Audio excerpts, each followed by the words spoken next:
This week on Music Worth Buying, we're going to be talking about the self-titled album by Nick Waterhouse. And the Cranberries in the end.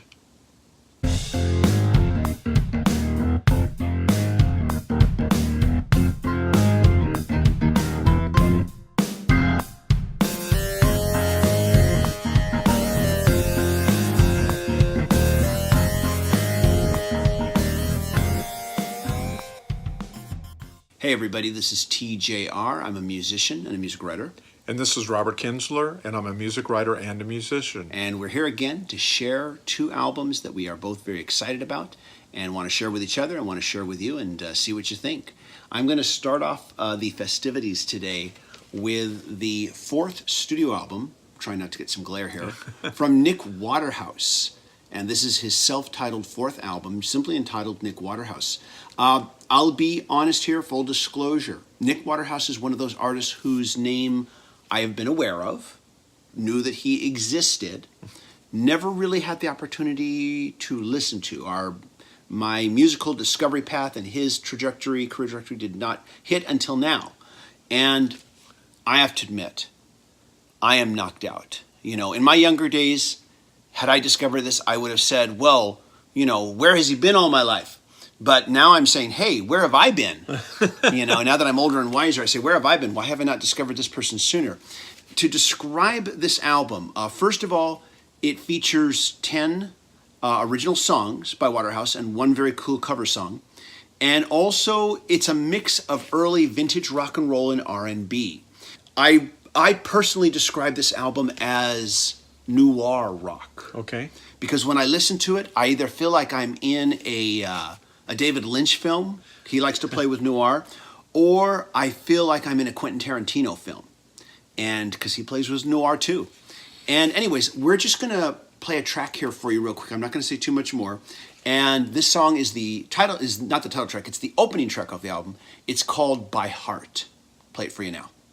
But maybe means never end. Never learn something you can do by heart. Soon as you do it, comes apart. Hold it tight like a fistful of sand.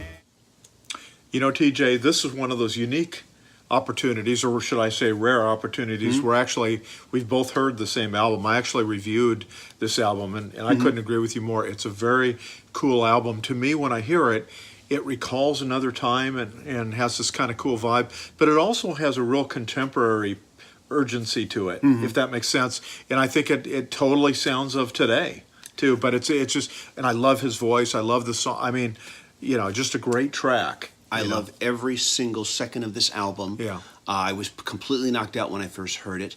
And I haven't really felt this way or said this about an album till I first listened to, it was the third Sharon Jones and the Dap Kings album.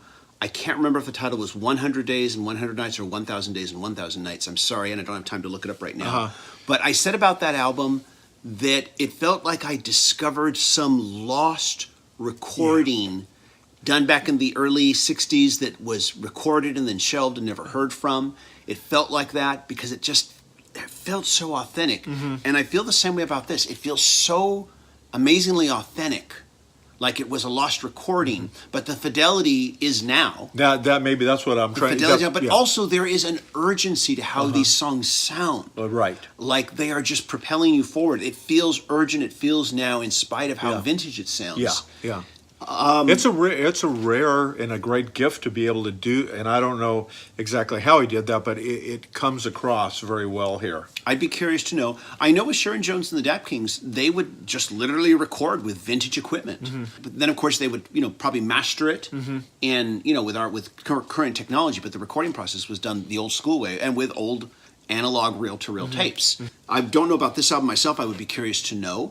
But yeah, this album makes me feel the same way. And I feel like this album picks up where Sharon Jones left off, especially with her sad passing, last year. I feel like this album picks up where she left off. And I don't know anything about Nick Waterhouse prior to this album. I don't know what his plans are beyond this album. I don't know if this was his sound prior or if he just has delved into this sound for just this one album only. But this fills in the gap. And real quick, we'll talk about packaging. I'm, of course, holding up a vinyl version. It's available on CD. And I'm sure whatever I'm holding up here is replicated in the CD version. The vinyl version does come with a nice big lyric sheet. There we go. I'm willing to bet this is all, and there's a nice, whoops, oh, it's upside down. There we go. Poster. There you I'm go. sure this is all replicated in the CD in a booklet form of some sort. Very nice package. Yeah. And we got that. I just wanted to point out it does come with a download card, and I kind of like the fact, usually the download card is just a little piece of paper. It's just a piece of paper with a code on it. Here it's actually like a little plastic card, and of course I've downloaded, I've redeemed it. But I kind of like these little things. I usually don't toss these away because they're kind of just cool. Yeah. I think it's a cool little collectible thing that it comes with it like Very that. cool, yeah. And that's the packaging. We're going to listen to another track. And this is going to be the track number 2 off the album, Song for Winners. Well, you've beaten too many of those love paths. Are your visions made of paper and paper bills? Are you sick? Is it wrong? Hey, baby, remember that song? You know, I love that song. That's a great pick, and it so much reminds me of something like either the early Stones or the Animals. But again, it has kind of some more of the modern day fidelity. But boy, it explodes with that exuberance and that joyful early spirit of British rock and stuff. It's just a great track. It literally explodes off the vinyl. You know, it's great. Something also that I would add about this song, even though it's so weird to say this because this is a very vintage sounding recording. It feels so authentic.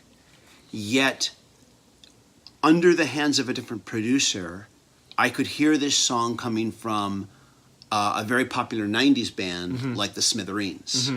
I could hear them, this song being actually written by them. Right. Under different hands of production. I could hear that. But yeah, this album, track for track, everything is absolutely solid. Not a single bad track on the album. And it gets my highest recommendation. And hope you'll check this one out. And let's talk about your album. Yeah. Now, this is my choice today is very bittersweet. I brought in the final album from the Cranberries, the aptly titled In the End. And I'm a longtime Cranberries fan. I saw the band dating back to, I think, 95 or so, the first time I saw the band when they were probably at the height of their popularity, at least here in the U.S. This is a great album. When the singer of the band, who's Dolores O'Riordan, when she died in January of 2018, you know, it basically silenced, in my mind, one of the greatest and most unique singers in modern rock.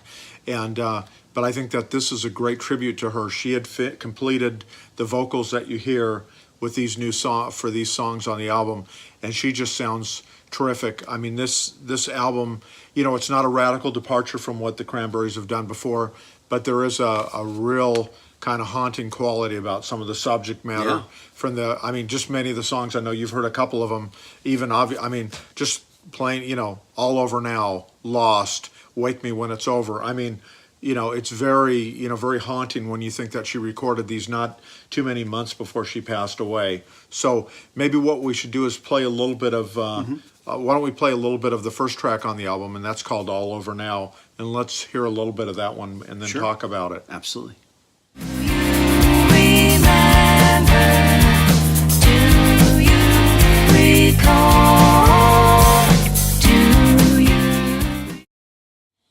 I guess the first thing that really struck me was the opening with the guitars. Just there's a kind of a kind of this desolate, dark sound of the guitars at the opening of the song, and then of course Dolores O'Riordan's voice comes in and smooths it out with this much nicer pop sound. It's a nice song. It's a really good song. You know, one thing, because that brings to mind, when I've been listening to the album a lot since I got it, there's all these neat touches. And again, I don't know how finished the recordings were with her death and what they had to do in terms of how much overdubs and stuff. But there's all these neat things, like even this song, when I think it's either this song or Wake Me When It's Over, just has this real extended end where you kind of hear like the band was going to originally fade it, so you kind of hear the guitars that were, they hit a note, and then you wait until it kind of ends on its own. But there's a real sparseness and real, but it brings a real power and authenticity to the album. I think in tune with kind of the mood of the album, you know, in light of her passing and everything. Yeah, because when they were recording it, they were not expecting this. No, they weren't. And I don't even know if these were her finished vocals, but boy, does she sound fantastic. She does sound great, She sounds amazing on every song.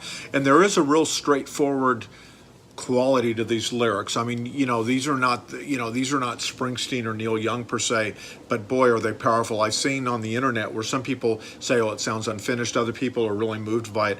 I personally responded to it and loved the power and kind of the straightforward directness of the lyrics on here. And I think they really work with these songs. So this here is a beautiful package. Oh, really. We can both talk about it. Yeah. So it looks like a book. I mean, the CD, and I know I'm jumping in the back. So the CD actually pulls out here, out of the back. But the book is beautiful. It has the lyrics are so easy to read. I'm sorry, I'm going to put that right in your face there.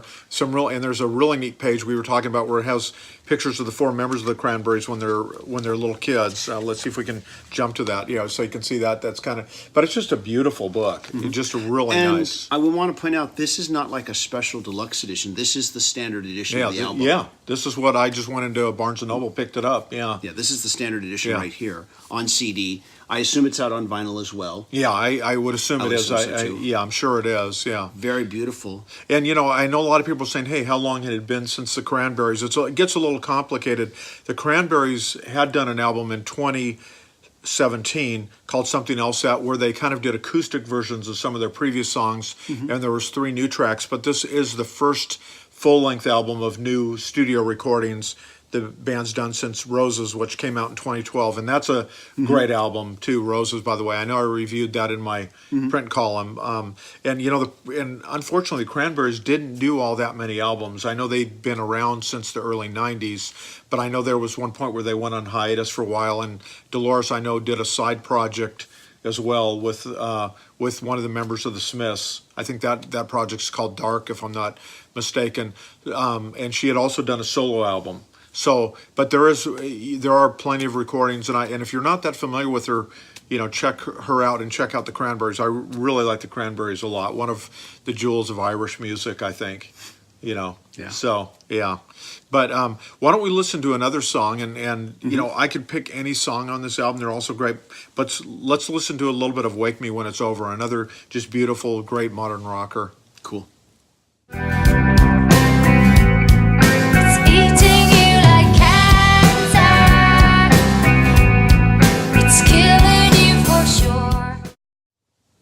Yeah, I like the very dark, very sparse sound of this recording, and I like the general feel of the song, and her vocals sound great. If these are demos, these were really well recorded. Yeah. She really gave a great and they may have been more performance. final. Again, I don't know. If they were. Yeah, there was some press releases I got, but I don't know if any of those went into that too much. Just I know that these vocals were recorded, I want to say the previous year.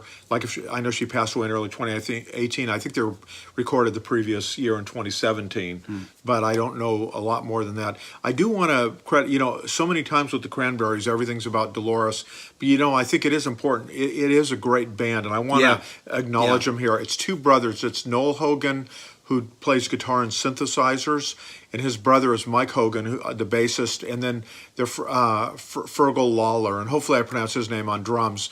But you know, it was the 4 original members, and they did disband after the release of this album, so this is it for the Cranberries, and I assume are the final recordings that they made together. But I think that if a band's going to go out, I mean, I have to say this is a great album, and I know Cranberries fans know that, but if you've just maybe heard about them a little bit and not really heard too much beyond maybe Linger or Zombie or something, check this album out. I think it's a really strong, you know, album, and really does their legacy proud. Yeah, this last song feels like it could have been off their first album. Yeah, it does, really. Yeah. Excellent song. Yeah. And thanks for bringing that in. And thanks for bringing in Nick Waterhouse. Great. I love him too. Have you folks had a chance to hear either of these albums? If so, share your thoughts. Are you planning on checking these albums out? Let us know. And as always, we just thank you so much for watching. We appreciate everybody who has clicked subscribe, who clicks like, and shares us on social media. Help us spread the word. Help us get out the news that there is excellent new music out there, even though it doesn't get on the radio.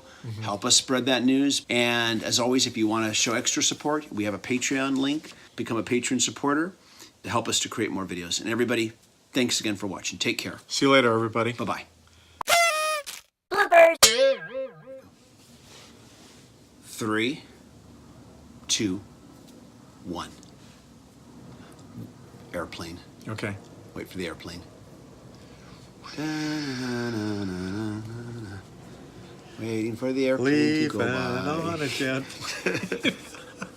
This happens at home sometimes. I know. I'm ready to start recording, and then a helicopter flies by because they're looking for gang members. Yeah, exactly. I mean, low flying helicopter, really loud. Yeah. You know. We get those here too. Yeah. Yeah. Okay. I think we're good. Good old safe Orange County. Yeah. Here we go. Okay, it's gone. All right, here we go. 3, 2, 1. This week on Music Worth Buying,